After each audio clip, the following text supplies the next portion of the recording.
Whispered melodies and tales में आपका स्वागत है और मैं हूं आपका दोस्त और इस चैनल का सूत्रधार देवव्रत मजूमदार। चलिए कहानी शुरू करते हैं। वह कौन था?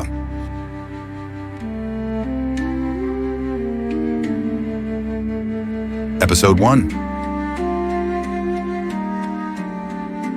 नागपुर का एक अंतर्राष्ट्रीय विद्यालय विलोब्रुक इंस्पायर्ड स्कूल, जो कोरोना काल के बाद हाल ही में शुरू हुआ था। कुछ ही वर्षों में यह विद्यालय अपनी आधुनिक पढ़ाई और अनुशासन के लिए शहर में अच्छी खासी प्रसिद्धि पा चुका था।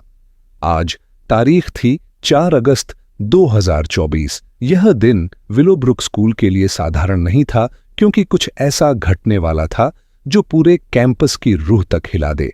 दोपहर के समय जब कक्षाएं सामान्य रूप से चल रही थीं, स्कूल की प्रिंसिपल मिसेज अपर्णा मंडल को एक भयावह खबर मिली। स्कूल परिसर से एक छात्रा का अपहरण हो गया है।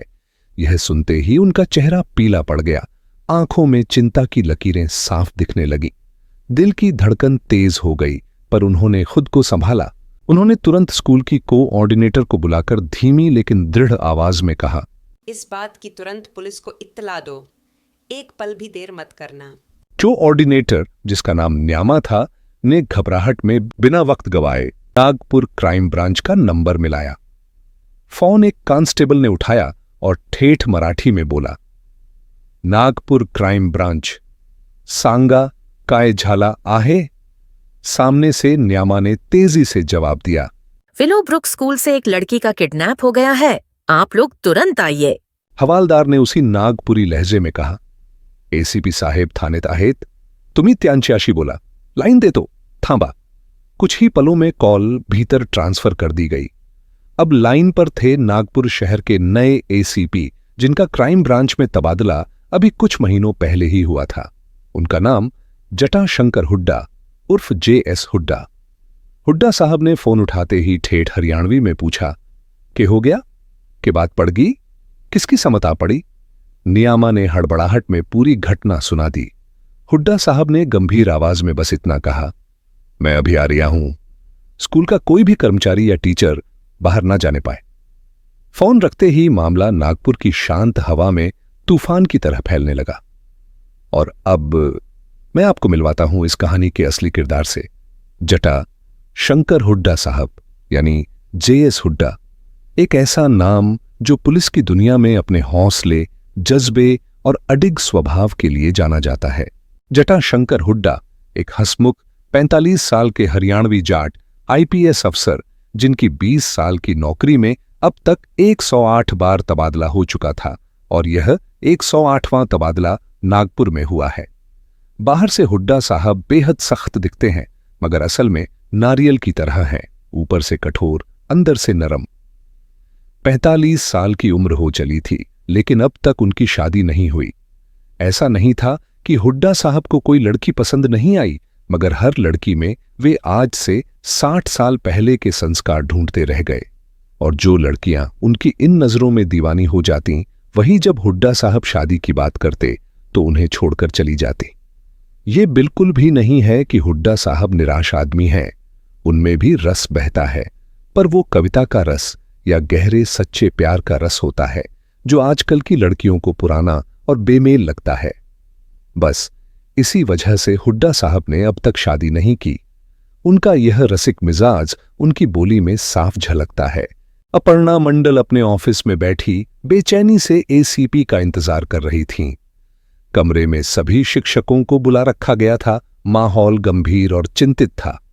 कुछ ही देर में जटाशंकर हुड्डा साहब अपने साथ महात्रे नाम के कांस्टेबल को लेकर पहुंचे। हुड्डा साहब ने प्रिंसिपल के सामने कुर्सी खींचकर बैठते हुए ठेठ हरियाणवी में पूछा, हैं जी, मैडम जी, के हो गया? उस बच्ची का पूरा ब्यौरा दीजिए। अपर्णा मंडल ने एक टीचर की तरफ इशारा किया और कहा, आप बताइए उस लड़की के बारे में। टीचर ने गंभीर स्वर में कहना शुरू किया, जिस लड़की का किडनैप हुआ है वो कक्षा 6ठी की छात्रा है। नाम है प्रेरणा तिवारी। आज सुबह वो स्कूल आई थी, पर मिड ब्रेक के बाद वो कक्षा में नहीं लौटी। जब काफी देर तक उसकी सीट खाली रही तो सभी सहपाठियों ने मुझसे कहा। मैंने तुरंत अनाउंसमेंट करवाया कि प्रेरणा जहां भी हो कक्षा में आ जाए, लेकिन वो नहीं आई। फिर पूरे स्कूल में उसे ढूंढने की प्रक्रिया शुरू हुई, पर वो कहीं नहीं मिली। तब सभी ने प्रिंसिपल मैडम को बताया कि वो लापता है, और मैडम ने तुरंत पुलिस बुलाने को कहा, क्योंकि सबको शक था कि उसका अपहरण हो गया है। कमरे में सन्नाटा था। हर किसी के चेहरे पर बेचैनी और डर साफ झलक रहा था। अब सारा मामला हुड्डा साहब के हाथ में था। हुड्डा साहब ने गंभीर स्वर में उस अध्यापिका से कहा, मन्ने उस छोरी के क्लास में ले चलो, मैं कुछ सवाल पूछना चाहूं सू। अध्यापिका ने तुरंत उन्हें स्कूल के उस कमरे में पहुंचाया जहां प्रेरणा की कक्षा चल रही थी। कमरे में प्रवेश करते ही हुड्डा साहब ने तेज मगर संयत नजरों से सभी बच्चों को देखा और बोले, प्रेरणा की दोस्त और सहेलियां कौन कौन हैं? धीरे धीरे 3 लड़कियां खड़ी हुईं। हुड्डा साहब ने आगे पूछा, मिड ब्रेक के समय क्या प्रेरणा तुम्हारे साथ होती थी? तीनों ने एक साथ सिर हिलाकर कहा, नहीं सर, कुछ दिनों से वह अलग थलग रहने लगी थी। उसका कोई नया दोस्त बन गया था और मिड ब्रेक में वह उसी के साथ मैदान में टिफिन खाती थी। हुड्डा साहब की आंखें हल्की सिकुड़ गईं। वो लड़का किस क्लास में पढ़ता है? क्या वह इसी स्कूल का है? लड़कियों में से एक ने हिचकिचाते हुए कहा, नहीं सर, वो हमारे स्कूल का नहीं था। हमसे उम्र में भी काफ़ी बड़ा लगता था। वह सिर्फ मिड ब्रेक में दिखता था, फिर चला जाता था। हम में से किसी ने उसे पहले कभी नहीं देखा, और प्रेरणा भी उसके बारे में कुछ नहीं बताती थी। हमने कई बार पूछा भी। हुड्डा साहब ने ठहरकर अगला सवाल किया, प्रेरणा उस लड़के से कब से मिल रही थी? एक लड़की बोली, बस अभी 5 दिन हुए हैं, जब से वह उसके साथ टिफिन शेयर करने लगी थी। हुड्डा साहब ने सभी बच्चों को सख्त हिदायत दी, कभी भी किसी अनजान लड़के या इंसान से मिलने की कोशिश मत करना, और अगर कोई पीछे लगे या बात करने की कोशिश करे तो तुरंत अपने शिक्षक को बताना। इतना कहकर वह बाहर निकल गए। बाहर आते ही उन्होंने न्यामा से प्रेरणा का फोटो और बाकी जरूरी जानकारी ली। हुड्डा साहब अभी स्कूल से निकल ही रहे थे कि प्रेरणा के माता पिता वहां पहुंच गए। उनकी आंखों में घबराहट और उम्मीद दोनों थी। वे विनती करने लगे, साहब हमारी बेटी को ढूंढ दीजिए। हुड्डा साहब ने उनका कंधा थामकर शांत स्वर में कहा, आप खुद को संभालिए, आपकी बेटी को जल्द ही आपके घर पहुंचा दूंगा। इतना कहकर वह बिना वक्त गंवाए आगे बढ़ गए। हुड्डा साहब दफ्तर लौटे तो उनके चेहरे पर सोच की एक गहरी रेखा साफ झलक रही थी। उन्होंने कमरे का दरवाजा भीतर से बंद किया और दीवार पर लगे बड़े सफेद बोर्ड के सामने खड़े हो गए। हाथ में मार्कर लेकर वे धीरे धीरे रेखाएं खींचने लगे, जैसे किसी जटिल पहेली का हल तलाश रहे हों। कुछ देर में उनकी थ्योरी आकार लेने लगी। स्कूल के नन्हे बच्चों को घर से लाना और वापस पहुंचाना, इसकी सीधी जिम्मेदारी स्कूल बस के ड्राइवर और किसी एक शिक्षक पर होती है। उन्होंने मन ही मन बिंदुवार सोचा। स्कूल की सीमा के भीतर क्लास के बाद बच्चे सिर्फ 3 लोगों के संपर्क में रहते हैं, बस ड्राइवर, उसका हेल्पर और वह शिक्षक। इन तीनों में से कोई भी बिना रोक टोक के बच्चे को स्कूल के अंदर या बाहर ले जा सकता है। अगर यह साजिश है तो शिक्षक की संलिप्तता से इनकार नहीं किया जा सकता, क्योंकि उसकी जानकारी के बिना न कोई बच्चा बस में चढ़ सकता है न उतर सकता है। दूसरी ओर यदि ड्राइवर किसी बाहरी व्यक्ति को अपने हेल्पर के रूप में साथ रखे तो संभव है कि शिक्षक को भनक तक न लगे। और अगर ड्राइवर ने अपने केबिन में पहले से ही उस लड़के को छुपा रखा हो तो नीचे बैठे शिक्षक का ध्यान शायद ही उस पर जाए। इन सभी संभावनाओं का ताना बाना जोड़ते हुए हुड्डा साहब की नजर एक ही बिंदु पर ठहर गई। ड्राइवर ही वह कड़ी हो सकता है जो इस पूरे अपहरण में शामिल है। उन्होंने बिना समय गंवाए एक विश्वसनीय इंस्पेक्टर को बुलाया और आदेश दिया, सिविल ड्रेस में स्कूल जाओ, न्यामा के पास रहो, पता करो कि प्रेरणा किस बस में जाती थी और उस बस में कौन सा शिक्षक होता था। इंस्पेक्टर 1 घंटे के भीतर लौट आया और सारी जानकारी जटाशंकर हुड्डा साहब के सामने रख दी। हुड्डा साहब ने उसे आदेश दिया कि न्यामा के बचपन से लेकर आज तक का पूरा ब्यौरा जुटाकर लाए और साथ ही एक स्कूटी का इंतजाम भी करे। फिर वे खुद अपने घर की ओर चल दिए। जब तक हुड्डा साहब घर से लौटे तब तक इंस्पेक्टर भी तैयार खड़ा था। इस बार हुड्डा साहब वर्दी में नहीं बल्कि सिविल ड्रेस में थे। ग्रे कॉटन की शर्ट और काले रंग की जीन्स पहने, चेहरा गंभीर और नजरों में एक ठंडी सख्ती। उन्होंने इंस्पेक्टर से सारी नई जानकारी ली और स्कूटी लेकर सीधे थाने से निकल पड़े। उनकी सर्विस पिस्तौल शर्ट के नीचे जीन्स की कमर में ऐसे दबा रखी थी कि किसी की नजर न पड़े। घड़ी में 3:30 बज रहे थे, स्कूल की छुट्टी का वक्त। जटाशंकर हेलमेट पहने स्कूल गेट से थोड़ी दूरी पर स्कूटी पर इंतजार कर रहे थे। थोड़ी ही देर में एक एक करके स्कूल बसें गेट से बाहर निकलने लगीं।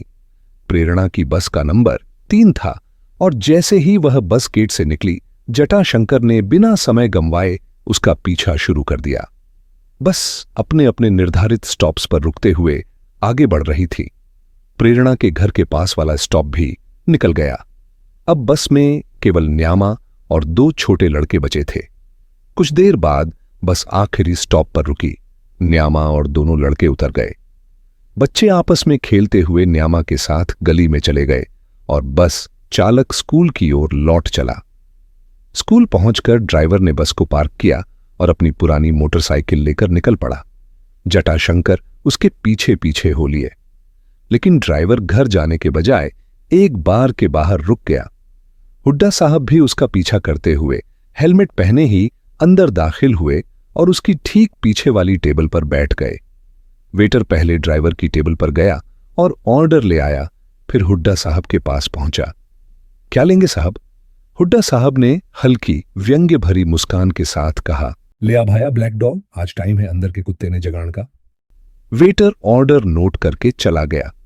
कुछ देर बाद वह ड्राइवर की टेबल पर एंटीक्विटी ब्लू की आधी बोतल और चिकन तंदूरी रख गया। हुड्डा साहब को समझने में देर नहीं लगी।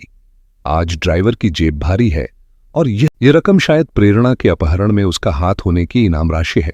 ड्राइवर आधी बोतल खत्म कर चुका था। शायद कई सालों बाद उसे अंग्रेजी व्हिस्की, वो भी प्रीमियम, पीने का मौका मिला था। नशे की तासीर चढ़ते ही उसने एक और आधी मंगवाई, साथ ही एक चिकन और 3 चिकन बिरयानी का ऑर्डर दिया। 2 पैकेट पैक करवा लिए और बाकी एक प्लेट को उसी टेबल पर रखकर ऐसे खाने लगा जैसे जन्मों से भूखा हो। हर निवाला बेकाबू भूख से निगलते हुए उसने मोबाइल ऐप से भुगतान भी कर दिया। ये देखकर जटाशंकर को अब यकीन हो गया, ड्राइवर इस अपहरण में पूरी तरह शामिल है, क्योंकि एक मामूली ड्राइवर जिसकी मासिक तनख्वाह मुश्किल से 7,000 होगी, वो भी एक ही शाम में 1,200 रुपये यूं ही खर्च दे तो यह केवल गैर कानूनी कमाई का ही नतीजा हो सकता था। और जो 2 बिरयानी उसने पैक करवाईं, वो घर के लिए नहीं थीं, शायद उस लड़के और प्रेरणा के लिए होंगी। ड्राइवर पैकेट हाथ में लिए लड़खड़ाते कदमों से बाहर निकला और बाइक स्टार्ट कर नागपुर के एक इंडस्ट्रियल एरिया की तरफ निकल पड़ा, जो अब शहर के बीचों बीच आ चुका था। जटाशंकर भी उसका पीछा करता रहा। नशे में धुत ड्राइवर कभी बाइक की रफ्तार बढ़ा देता तो कभी अचानक बहुत धीमी कर देता और गलियों में घूमता हुआ भीतर तक चला जाता। कुछ देर बाद एक सुनसान सड़क पर आकर वह रुका और बाइक को एक खंडहर सी पुरानी मिल के भीतर ले गया। जटाशंकर ने बाहर ही रुककर इंतजार किया। जब ड्राइवर अंदर चला गया तो उसने अपनी बाइक मिल के गेट के पास खड़ी की और पैदल ही भीतर घुस गया। जटाशंकर हुड्डा जब मिल के अंदर दाखिल हुए तो वहां घना अंधेरा पसरा हुआ था। उन्होंने सावधानी से कदम बढ़ाए और अंधेरे में टटोलते हुए आगे बढ़ते गए। मिल के एक सिरे पर उन्हें हल्के पीले बल्ब की मध्यम रोशनी दिखाई दी। तुरंत उन्होंने अपनी सर्विस पिस्टल निकाली और धीरे धीरे उसी दिशा में बढ़ने लगे। जैसे ही वो कमरे के दरवाजे तक पहुंचे, उन्होंने देखा ड्राइवर एक लड़के को पीट रहा था और गुस्से में कह रहा था, तूने ये क्या कर दिया? वो सिर्फ 12 साल की बच्ची है। हमें तो बस उसे आज रात तक यहां रखना था, फिर घर के बाहर छोड़कर भाग जाना था। हमारे पास अब इतना पैसा है कि गांव जाकर आराम से खेती कर सकते हैं, पर तूने सब बर्बाद कर दिया। ये सुनकर जटाशंकर ने एक पल भी बर्बाद नहीं किया। वो कमरे में दाखिल हुए, तभी लड़का उन्हें देखकर कुछ खोजने लगा और अचानक एक देसी कट्टा उनकी ओर तान दिया। उसने फायर किया, लेकिन जटाशंकर ने खुद को बचाते हुए सेल्फ डिफेंस में गोली चला दी। तभी ड्राइवर उस लड़के के सामने आ गया और गोली सीधी ड्राइवर के सिर में जा धंसी। लड़के ने ये देखा तो तुरंत फिर से कट्टे में कारतूस भरा और फायर करने ही वाला था कि अचानक कहीं दूर से चली एक गोली उसके सिर में जा लगी। एक ही पल में ड्राइवर और लड़का दोनों जमीन पर ढेर हो गए।